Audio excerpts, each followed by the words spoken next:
VEDA, Video Every Day in August, 2014, Day 5. Today I'm going to talk about cameras. More specifically, the camera I am looking into and recording with, that would be my Canon T3i. I have here before me, just as an aside, my Samsung Galaxy S4. And I have that out so that I can record what's going on here. I can show you the camera on a tripod. I have it set up here like this so that I can place it on my hip and get more than just my nostrils and eyes filling the frame, get it far enough away. I'm using a 18 to 55 lens that comes with the camera, and I also have a zoom lens that is a 70 to 250. I got this back in about October, last fall. I got it last fall. Digital SLR, but it's my second digital SLR. My first one was a Canon 60D. Now, I want to show you some photos, and the majority of these photos were not taken with a digital SLR. They were taken with my Canon SX20, which is a great camera. It was under $400. It looks a lot like an SLR, except the lens doesn't come off. Lens does not come off.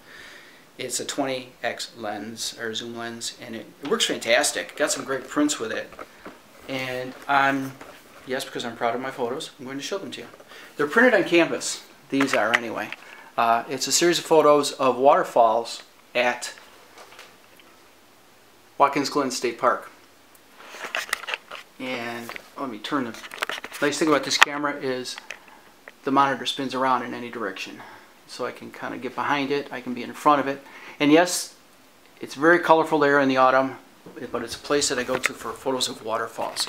I have a series of photos here I'm about to show you that are printed on paper. They're 11 by 14, and these are waterfalls that I've framed and have them cascading down the stairs. I just thought it was rather appropriate to do something like that.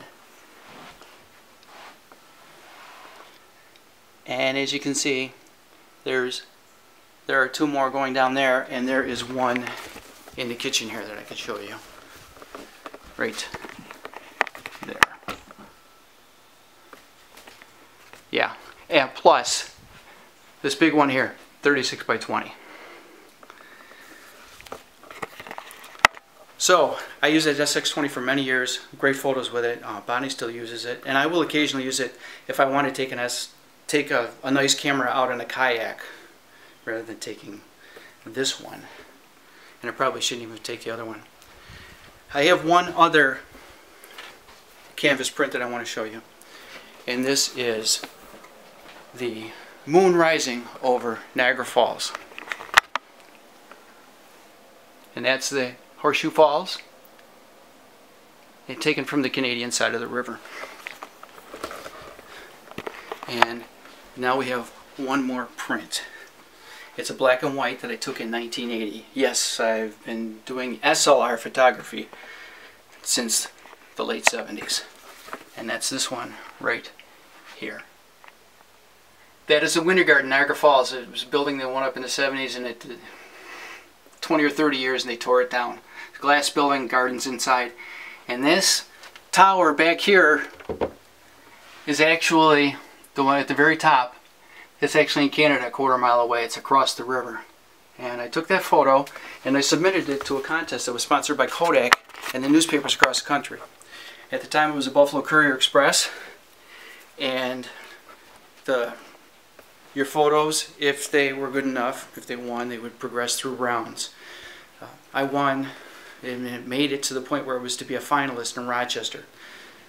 Unfortunately, there were 900 photos in that made it to the final round, so it did not place. But Kodak printed that for me on a really heavy cardstock. I mean heavy, more than a quarter-inch thick.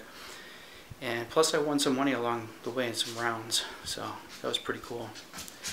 It was pretty heavy into black and white photography. We had a dark room. In fact, the photo that I submitted to the contest was one that I had printed. Now, I had an SLR in the late 70s, as I said. I had two of them. I had a Canon EF and a Canon AE1. The EF was one of the first automatic SLR cameras. It was great. It was fantastic. The AE1 was good too. It was a lighter, slightly smaller, still an SLR film camera, and I used it for many years. However, my son, who was now 30, when he was about 3 years old, He needed to have that camera in his hands, and he reached up on the kitchen table, pulled it down by the strap, and went right to the floor. Yeah. So sent it to a camera shop who sent it to Kodak. I had it repaired, but something similar happened within a year or two. So I took time off from SLR and went to basically pocket cameras until the late 90s when I bought a Canon Rebel 2000 film camera. And at that time I also bought a Sigma 70-300 lens, which would also do macro. Really nice lens.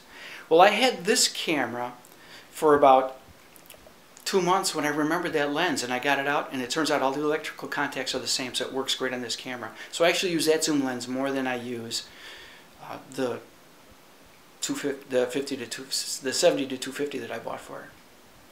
Now, it is my second SLR camera, digital SLR camera. My first one was that Canon 60D that I think I mentioned, Canon 60D, which I took the birds and the sunset photo with. I only had that camera, this is like looking in a mirror, only backwards. Yeah, so I only had that camera 6 weeks. This is a really sad story, so get out your Kleenex. I was at Fort Niagara State Park where that photo was taken, and I had set the camera down by some rocks. I thought I had it in sight while I looked for some beach glass, and I kept looking back and thought I could see the camera bag and everything. No. 10 to 15 minutes, it was stolen. So I went 2 years. I went back to the SX20, the Canon SX20 for photography, because I wasn't going to put the money out right away. But I finally broke down and got this one. So yeah, that's me talking about cameras to you. And VEDA, Day 5, 2014. Now, on to Day 6. Ciao, folks. Vlog on.